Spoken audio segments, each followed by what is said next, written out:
What if I told you that the biggest story in the history of sister wives wasn't a divorce? What if it wasn't a catfishing scandal or a move to another state? What if the most toxic, manipulative, and destructive secret of the Brown family was hidden in plain sight, right from the very beginning? We all remember Robyn joining the family, bringing with her 3 children and what seemed like a mountain of debt. Over $30,000 in catalog debt from places like Victoria's Secret. At the time, it was presented as a test of faith for the family, a sacrifice to welcome a new wife. But a shocking new court filing, one that the mainstream media hasn't even gotten wind of yet, alleges this wasn't just a sign of poor spending. It was the blueprint. It was the first move in a decade-long scheme of what lawyers are calling spiritual debt bondage, an insidious system designed to control the family's finances, drain the other wives of their resources, and cement one wife's power. And the most shocking part? The judge is finally seeing it. Hello and welcome back to COCO Gossip, your #1 source for the stories that happen when the cameras stop rolling. You think you know the Brown family saga, but I promise you, you have no idea what was truly going on behind the closed doors of that plural family. The narrative they sold us was a lie, and today we are pulling back the curtain on the lie that cost 3 women their homes, their savings, and their dignity. If you want to be the first to hear about the bombshells we're about to drop, and believe me, they are catastrophic for Kody and Robyn, then you need to do 3 things right now. Hit that like button to tell the YouTube algorithm that the truth needs to be heard. Click subscribe so you don't miss our follow-up on the final judgment. And ring that notification bell because the information we have is coming directly from sources deep inside the production, and it is changing everything. All right, are you ready? Let's dive in. The betrayal. More than just lingerie. This moment, this single gut-wrenching moment, for years, we've looked at this as a simple case of jealousy or frustration. Christine, the wife who had scrimped and saved, who had raised 6 children on a shoestring budget, was understandably appalled that the family's meager resources were being diverted to pay for another woman's frivolous spending. That's the surface story. That's the story TLC wanted you to see.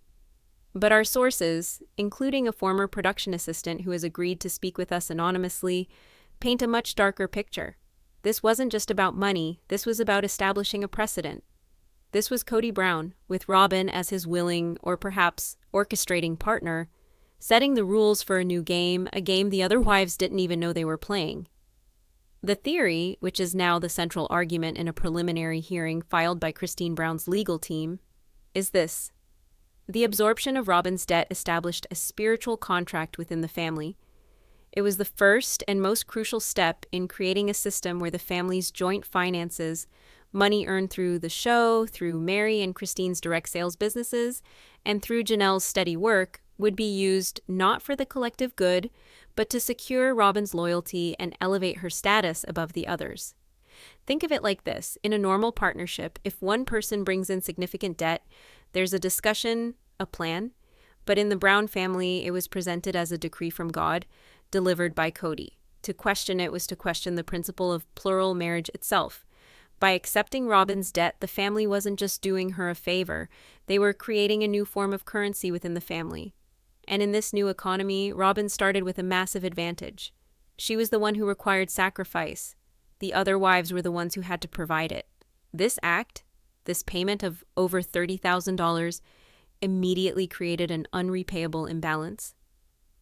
It established a precedent that Robyn's needs were family emergencies, while the needs of Mary, Janelle, and Christine were secondary. This created a debt that the other wives could never truly repay. Not a financial debt, but a spiritual and emotional one. From that day forward, any request they made, any desire for their own autonomy or resources, could be countered with the implicit accusation, "But we sacrificed for Robyn. Why won't you sacrifice for the family?" It was a brilliant and diabolical form of psychological control. Christine's disgust at this moment wasn't just about the money, it was the primal, intuitive recognition that the rules had just been rewritten. She was seeing the first move in a long con, a financial shell game where she, Mary, and Janelle would always be the losers. They were no longer equal partners. They were now investors in the Robyn show.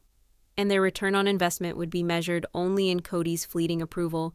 They were being asked to buy their husband's love, and the price was their own financial security, This wasn't a family welcoming a new member. This was a hostile takeover, and it was financed by the very people it was displacing. We see the echoes of this throughout the seasons. Remember when Mary wanted to go back to school? It was framed as selfish, a distraction from the family's goals. Remember when Janelle wanted to buy an RV to have her own space? It was treated as an inconvenience, a problem for Kody to solve, rather than a legitimate desire for a home. Remember Christine wanting to move back to Utah? It was an act of rebellion, a betrayal of the family. Every single one of their independent desires was framed as a withdrawal from the family's emotional bank account. But any of Robyn's desires, a nicer rental, a full-time nanny, a massive house she and Kody would own by themselves, were presented as essential investments in the family's happiness and stability. The foundation for this double standard, this gross inequity, was laid right here with a pile of Victoria's Secret receipts and a patriarch who demanded financial sacrifice as the ultimate proof of faith. The insider report, the Coyote Pass whistleblower, and the family ledgers. For years, this has just been a theory, something fans have debated in forums and on Reddit. We could see the injustice, but we couldn't prove it. We had the circumstantial evidence, the houses, the nannies, the neglected wives, but we were missing the smoking gun. Until now. COCO Gossip has been in contact with a source we will refer to as the Coyote Pass whistleblower. This individual worked on the production of Sister Wives for several years with intimate access to the family's day-to-day lives and, crucially, their business dealings. This whistleblower, whose identity we are protecting for their safety and career, grew increasingly disturbed by the financial and emotional dynamics they witnessed, dynamics that were carefully edited out of the show. They told us, quote, "It was an open secret on set. The crew knew who was in charge and who was paying the bills. We'd film these heart-to-heart talks about family unity, and then Kody and Robyn would get in their expensive SUV and go to a fancy dinner, while another wife was worried about buying groceries. The hypocrisy was staggering. I couldn't stay silent anymore." This whistleblower has provided us with something extraordinary, something that could blow this entire case wide open. They have leaked to us several pages from what they allege are the Brown family's internal ledgers. Now, these are not your typical accounting books. These are not QuickBooks printouts. What we're looking at is a bizarre, terrifyingly methodical system of tracking not just money, but emotional and spiritual contributions to the family. It's a system that seems designed for one purpose and one purpose only, to keep the original 3 wives in a perpetual state of debt to Kody and Robyn. Let's break down what we're seeing. The ledgers, which appear to be handwritten by Kody with notes from Robyn in the margins, have several columns. You have the standard date and description. But then it gets strange. There are columns for financial input, which is what you'd expect. But next to it, there are columns titled Loyalty Actions, Sacrifice Index, Emotional Labor Credit, and the most damning column of all, Spiritual Debt Balance. According to our source, Kody held audits during family meetings, using these ledgers as his guide. It was a system where money was just one part of the equation. Performing emotional labor, like comforting Kody after a fight with another wife or publicly defending his decisions, would earn you a credit.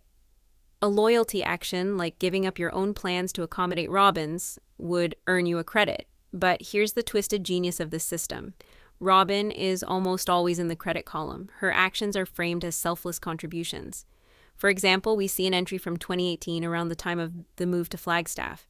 A credit of $5,000 for what? For being a supportive wife, something that should be a given in a marriage. In this system, Robyn was rewarded for basic partnership. But look at the entries for the other wives. They are almost always in the debit column. Their contributions are minimized and their descent is monetized as debt.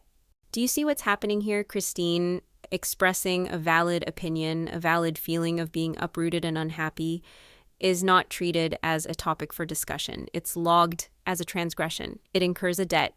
She is literally being penalized for having a different opinion from Kody and Robyn. Her financial contributions from her successful LuLaRoe business? According to this system, they weren't building her equity in the family. They were simply making minimum payments on an ever-increasing, unpayable spiritual debt.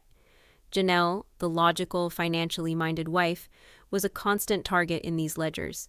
Her desire for financial independence and a solid plan for Coyote Pass was consistently recorded as a lack of faith in Kody's leadership. This is the weapon. This is the mechanism of control.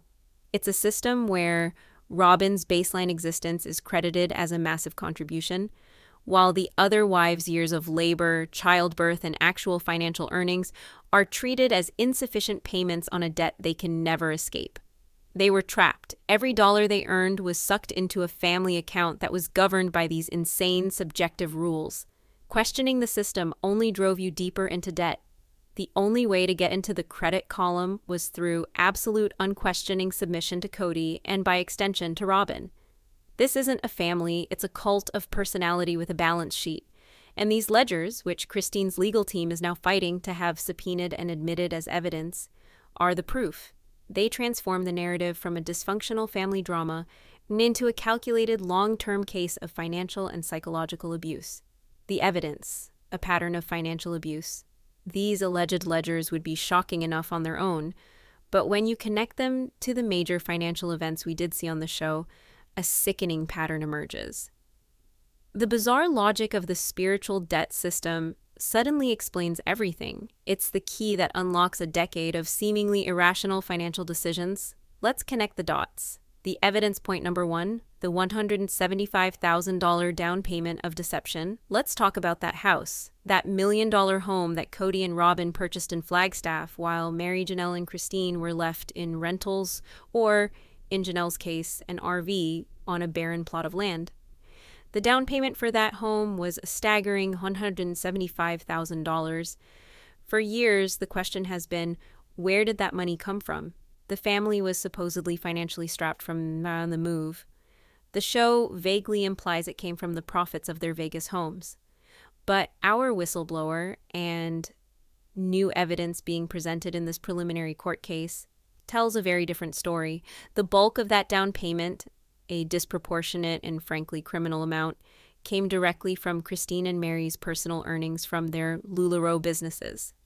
At the time, both women were at the peak of their success with the MLM. They were earning significant incomes they were told to pour into the family LLC, the now infamous entity that controlled all their finances. But this wasn't an investment. It wasn't for the family. It was for Kody and Robyn. How was this justified? Through the logic of the spiritual contract. The whistleblower claims to have seen the ledger entry for this exact transaction. It wasn't recorded as an investment or a loan from Christine and Mary. It was framed as them paying back the family. Look at that. They contribute a life-altering amount of money, the kind of money that could have been a down payment on their own homes, and they are still in debt. Their hard-earned cash was used to buy Kody and Robyn a mansion, and it was recorded as a mere installment payment on their perceived disloyalty. Imagine the conversation. We don't have to imagine too hard, because Christine has described these meetings. They weren't discussions. They were decrees. Kody, likely holding these very ledgers, would have presented this not as a choice, but as an obligation. He would have framed it as their chance to prove their commitment, to pay back the family for their supposed lack of faith during the move. He would have weaponized their own success against them, convincing them that the money they earned wasn't truly theirs, but belonged to the family, a family whose primary need was suddenly a massive 5-bedroom house for the wife who brought the least amount of money in. It's financial abuse on a grand scale. They were coerced into funding the very lifestyle that was marginalizing them, all under the guise of religious duty and family unity. They weren't building a future together, they were funding their own replacement. The evidence point 2, the $40,000 heist of Janelle's dream. If the story of the down payment is infuriating, the story of Janelle's savings is just plain heartbreaking. Janelle Brown was the financial bedrock of that family for decades. She was the steady earner, the budgeter, the one who always had a practical plan.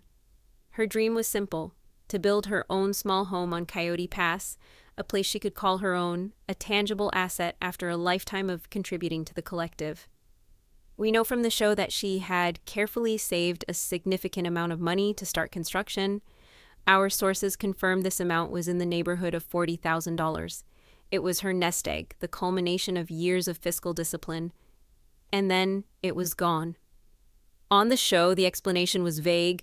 Kody claimed the family account was drained, that there were unexpected expenses, that they had to pay off the Coyote Pass land sooner than expected. It was all presented as a confusing, no one is to blame financial fog. But the Coyote Pass whistleblower provides a chillingly clear explanation.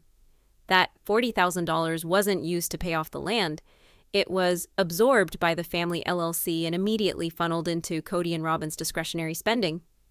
The whistleblower alleges that during this exact period, production logs and expense reports they had access to showed a dramatic spike in spending linked to Robyn. Quote, "Suddenly, there was money for a second nanny. There were shopping trips to high-end boutiques in Flagstaff. There were payments for expensive home decor, new furniture, top-of-the-line electronics for Robyn's kids. These weren't family expenses. This was one wife living a life of luxury on another wife's life savings. How is this justified in their twisted system?" Again, we go back to the ledgers. Janelle's desire to use her own money to build her own house was seen as an act of financial secession. It was a threat to the system. By wanting to control her own assets, she was demonstrating a lack of faith and incurring spiritual debt. Do you see the language? Reappropriation, mandatory sacrifice, divisive financial planning. They didn't just take her money, they redefined the act of theft as a holy obligation. They stole her dream and told her it was her sacred duty to let them do it. They made her pay for the privilege of being robbed. This wasn't an accident, this was a pattern. This was the system working as intended. The spiritual contract dictated that any pool of money outside of Kody and Robyn's direct control was a threat. Janelle's nest egg was a threat. Christine's business income was a threat. Mary's success was a threat. The system was designed to identify these threats, neutralize them by absorbing the funds, and then psychologically punishing the wife who dared to accumulate them in the first place. This is the evidence Christine's lawyers are now piecing together, not just isolated incidents of unfairness, but a clear, documented, decade-long pattern of financial abuse, all underpinned by a quasi-religious system of emotional blackmail and spiritual debt. And now they're finally taking that evidence into a courtroom. And for the first time, a judge is listening. The confrontation we've all been waiting for is finally happening. And the testimony is more explosive than we ever could have imagined. We'll get to that right after this. The courtroom confrontation, the decrees on trial. The preliminary hearing was held behind closed doors, but details are beginning to leak from sources close to the case. And what they describe is a scene more dramatic than any tell-all episode. This wasn't about hurt feelings or broken hearts. This was a cold, hard examination of the financial mechanics of the Brown family. And Christine Brown, for the first time, was speaking her truth under the protection of the law, with a lawyer by her side to cut through Kody's bluster. Imagine the scene. A sterile courtroom. Christine, no longer the emotional, often overlooked third wife, but a composed and resolute woman. Kody, seething, stripped of his patriarchal authority, forced to sit and listen. And Robyn, in her familiar role, attempts to deploy tears as a defense mechanism, only to find they have no currency here. The key testimony, the moment that reportedly stunned the courtroom into silence, came when Christine's lawyer began to question her about the so-called family meetings, where finances were discussed. Christine's lawyer: "Ms. Brown, can you please describe for the court the nature of the family meetings where finances, specifically the allocation of funds from the family's central LLC, were discussed?" They weren't discussions. They were decrees. We would all be called into the living room, usually at Kody and Robyn's house. It was never a negotiation. Kody would stand at the front of the room, sometimes with a whiteboard or one of his journals, those ledgers, and he would tell us what the family needed. But the family always meant Robyn. Christine's lawyer: "Can you provide a specific example?" Christine: "Yes," he would say, "the family needs a more reliable vehicle." And it would turn out that meant a new minivan for Robyn, even though Janelle's car was older. He'd say, "The family needs to invest in a stable home environment." And that meant the down payment on their house, while the rest of us were in rentals. If we questioned it, if we asked to see the numbers or suggested an alternative, we were immediately shut down. We were told we weren't loyal. We were accused of not being committed to the principle. We were told we were in spiritual debt for not sacrificing enough. We were made to feel that our financial contributions, the money we earned, were merely payments on that debt and that we had no right to question where those payments went. At this point, according to our sources, Kody could not contain himself. He leapt to his feet, violating court protocol. Kody sat to mom. Objection. This is nonsense. This is a fabrication. I am the head of this family. It is my right and my responsibility as the patriarch to make the financial decisions for the good of everyone. This is an attack on my family, my faith, my authority. The judge was having none of it. The gavel came down hard. Judge with a voice of pure steel. Mr. Brown, you will be silent or I will have you removed from this courtroom. This is not your living room and your authority means nothing here. Sit down, now. The room was silent. Kody, publicly stripped of his power, was forced to sit down, humiliated. The judge then turned her attention, not to Kody but to Robyn. This was the moment the entire strategy shifted. The focus was no longer just on Kody's abuse, but on who the primary beneficiary of that abuse was. The judge, Miss Sullivan, the judge pointedly uses Robyn's maiden name, a subtle but powerful legal move. Let's look at the preliminary financial disclosures. Is it true that you, personally, have not contributed a net positive income to the family LLC, Brown Family Entertainment, for the entirety of its 10-year existence? Robyn, voice trembling, full of tears. I don't know about the numbers. I gave everything to this family. I gave my heart. I gave it to my children. I supported Kody. This isn't about money. It's about love and loyalty and... The judge cut her off. No patience for the waterworks. The judge. Ms. Sullivan, this is entirely about money, let me rephrase. The documents show that while providing no net income, you received the largest share of discretionary spending for the last 10 years, totaling an estimated $620,000. $620,000 in non-essential goods, services, and benefits paid for by the LLC. Is that figure, to your knowledge, incorrect? $620,000, the number hung in the air, the cost of nannies, the luxury goods, the shopping sprees, the lavish home furnishings, the sum total of a decade of inequity, calculated and presented in the cold, hard light of a courtroom. Robyn, faced with a direct question she couldn't cry her way out of, reportedly just broke down, unable to form a coherent sentence. She could only repeat, I gave everything. I love this family. But the spell was broken. The tears, so effective on Kody and in front of the TLC cameras, were useless against the hard math of financial exploitation. For the first time, Robyn wasn't being seen as a beloved, favored wife. She was being seen for what the legal filing alleges she is, an accomplice and the primary beneficiary of a decade-long scheme of financial abuse. The judge had heard enough. The emotional blackmail had no power here. The numbers did the talking, and they were screaming. The ruling was about to come down, and it would change the lives of the Brown family forever. $620,000, let that number sink in. That is the estimated amount of money funneled from the family business, an LLC funded primarily by the labor of 3 other women, into the personal lifestyle of one. It is a number that represents more than just shopping sprees and nannies. It represents the cost of dreams denied, the cost of homes that were never built, the cost of a partnership that was in reality a parasitic relationship. In that courtroom, with that number hanging in the air, the entire narrative of Sister Wives collapsed.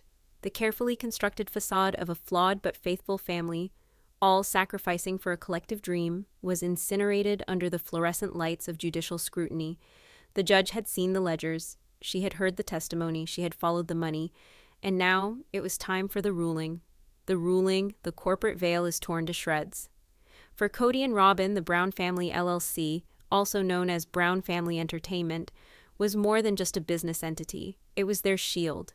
In a typical business, the LLC creates a corporate veil, a legal barrier that separates the business's finances from the personal finances of its owners. This means if the business goes into debt or gets sued, the owner's personal assets, their homes, their cars, their savings, are protected. Kody and Robyn believed they were untouchable behind the shield. They believed they could drain the company account for their own benefit, and as long as they called it a family expense, there was nothing anyone could do. They were wrong. The judge, in a move that has sent shockwaves through the family law community, delivered a scathing preliminary ruling. Our sources inside the legal team have provided us with the key points of her decision, and they are nothing short of catastrophic for Kody and Robyn. First, the judge found a clear and undeniable breach of fiduciary duty. Let me break down what that means. Kody Brown, as the managing member of the LLC, had a legal, not just moral, but legal obligation to act in the best financial interests of all its members. That includes Christine, Janelle, and Mary. His duty was to grow their collective assets, to manage the money responsibly, and to ensure distributions were fair and equitable, or at least followed a clear and agreed-upon operating agreement. The judge ruled that he didn't just fail in this duty, he actively subverted it. By using the LLC as a personal slush fund to disproportionately benefit himself and one member, Robyn, at the direct expense of the other members, he breached his fiduciary duty in the most egregious way possible. He wasn't a manager, he was a fox guarding the henhouse. Second, and this is the crucial part, the judge ruled that the pattern of behavior constituted financial abuse. This is a term we hear a lot, but in a court of law, it has a specific and powerful meaning. The judge didn't just see poor money management, she saw a deliberate, systematic campaign of control and exploitation. She cited the spiritual debt ledgers, which she referred to as instruments of coercion, as prima facie evidence. She stated that Kody and Robyn created a system where financial contributions were extorted from Christine and Janelle under the guise of religious obligation and emotional blackmail. Taking Janelle's $40,000 savings wasn't a reappropriation, it was theft by deception. Taking Christine's LuLaRoe earnings for the down payment wasn't a family investment. It was the misappropriation of funds. The court saw the pattern for exactly what it was. And that led to the final fatal blow, the legal kill shot. The judge ruled pierce the corporate veil. This is the legal equivalent of a nuclear bomb. The judge declared that the Brown Family LLC was not being operated as a legitimate separate business. It was merely an alter ego for Kody and Robyn, a personal piggy bank with a business license.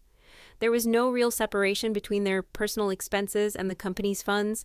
Therefore, the protection of the LLC was forfeit. It was null and void.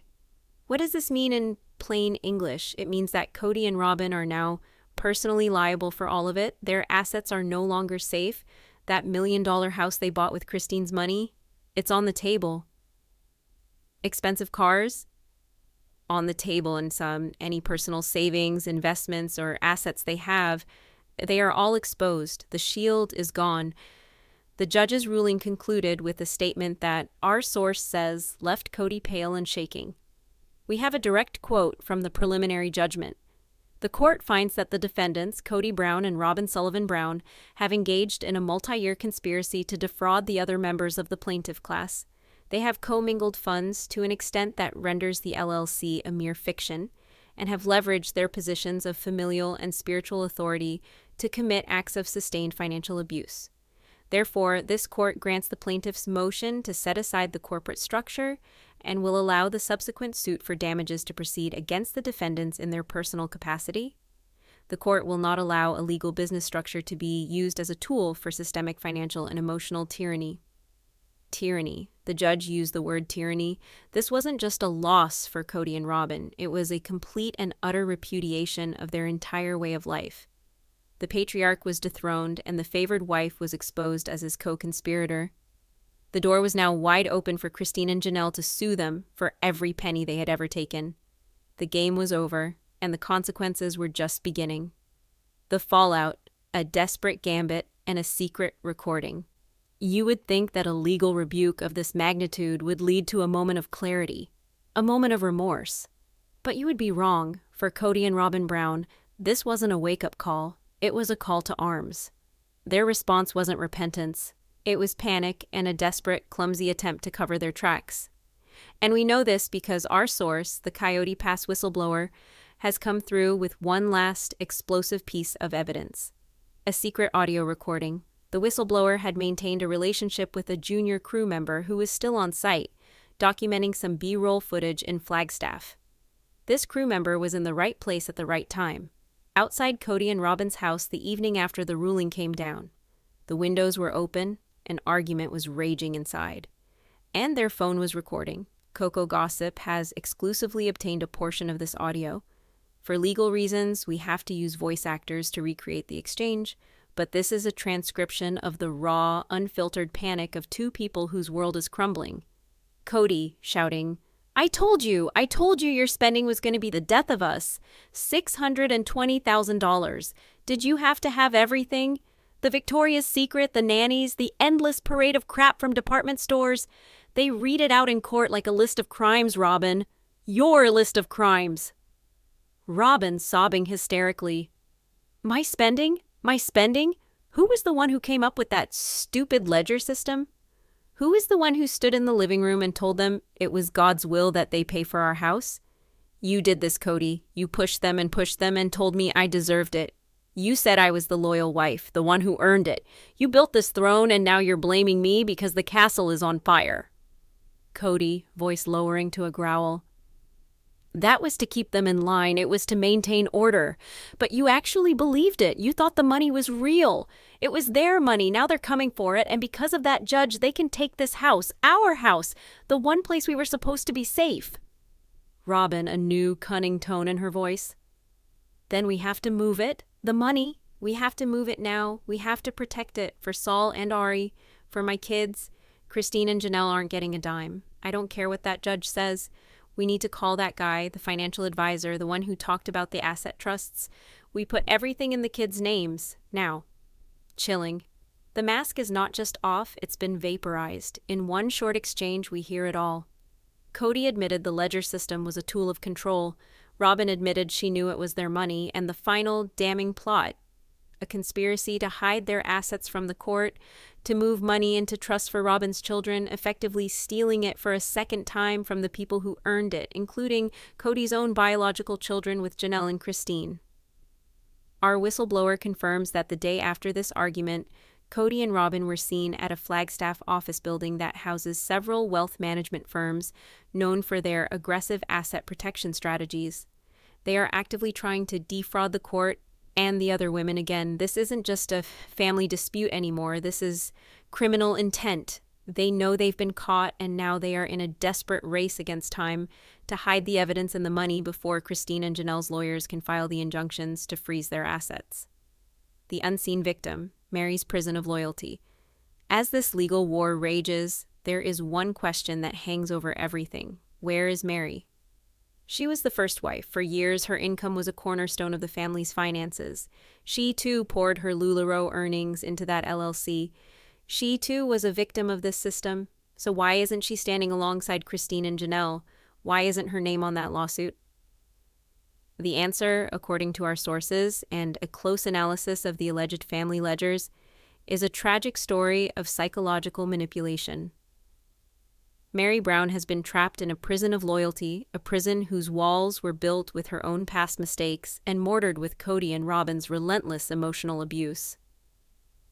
The catfishing scandal of 2015 wasn't just a personal crisis for Mary, it was the ultimate weapon for Kody and Robyn. Looking at the leaked ledgers from that period forward, the entries for Mary are brutal. A permanent penalty, $500,000 in spiritual debt. It was an unrepayable lifelong sentence. From that moment on, according to our theory, every single financial contribution Mary made was framed as penance. She wasn't an investor in the family, she was a sinner paying an indulgence. Remember the fight over the down payment for her bed and breakfast? Mary had the money herself, but Kody and the family insisted on framing it as a loan from them. Why? Control. By making her take the money from the family pot, they created a real financial debt that mirrored the spiritual debt they had assigned her. It kept her entangled. It kept her subservient. Every time she made a payment on that loan, she was reminded of her transgression. Our source close to production put it this way. Kody and Robyn broke Mary. After the catfish thing, they convinced her that she was worthless, that she was lucky to even be allowed in the family. They made her feel like she had no right to ask for anything. Ever again, they held that mistake over her head for years and used it to bleed her dry, both emotionally and financially. Christine and Janelle got angry and fought back. Mary got sad and blamed herself. This is why she's not in the lawsuit. She has been conditioned to believe that she deserves her punishment, that she has no right to the money she earned. She is the unseen victim, a classic example of how financial abuse and emotional abuse are inextricably linked. She has been so thoroughly manipulated that she cannot see her own victimhood. Our sources say she is watching this case from the sidelines, torn between her ingrained loyalty to Kody and a dawning, terrifying realization that her former sister wives might be right. Her inaction is not a sign of support for Kody and Robyn. It's a symptom of the deep and lasting trauma they inflicted upon her. The final judgment and a call to action. So, where do we stand? The facade of the Brown family has not just been cracked, it has been obliterated in a court of law. The spiritual contract, a twisted scheme of emotional blackmail and debt bondage, has been exposed. The Brown family LLC, once Kody and Robyn's impenetrable financial fortress, has been pierced, its walls torn down by a judge who saw through the deception. Kody and Robyn Brown are now standing exposed, personally liable for a decade of financial abuse. The preliminary hearing is over, but the real war is about to begin. The judge's ruling has opened the door for Christine and Janelle to file a lawsuit for personal damages. This is the final accounting. This is the reckoning. And we're not talking about small claims court here. Their legal teams are preparing a suit that will seek repayment for every dollar that was misappropriated. Let's do some quick conservative math. Punitive damages. The judge's finding of tyranny and conspiracy to defraud opens the door for the court to punish Kody and Robyn. This could easily double the total. Go on. And finally, legal fees. Kody and Robyn will be on the hook for all of it. The final judgment could leave Kody and Robyn with absolutely nothing. They could lose the house. They could have their future earnings garnished. They could be forced into bankruptcy. The empire they built on the backs of the other wives is about to be seized, liquidated, and redistributed as justice. You thought Christine leaving Kody was the biggest story in Sister Wives history? That was just the prologue. You thought the move to Flagstaff was the breaking point? That was just setting the stage. The real story, the final chapter, is happening right now in a courthouse, far away from the TLC cameras. It's a story of justice, of empowerment, and of two women finally taking back what is rightfully theirs. And COCO Gossip will be there to cover every single moment of it. Our next video will detail the filing of the official damages lawsuit. We will have exclusive details on the exact amount Christine and Janelle are suing for. We will have reports from inside Kody and Robyn's legal team, who are reportedly in a state of complete chaos. And we will have the inside scoop on their desperate, illegal attempts to hide their assets. The final judgment is coming, and it will be a landmark ruling that will leave Kody and Robyn with nothing but the consequences of their actions. If you want to witness the complete and total financial dismantling of this toxic dynasty, you cannot afford to miss what's coming next. Click that subscribe button right now. Ring that notification bell so you are the first to know when the final judgment drops.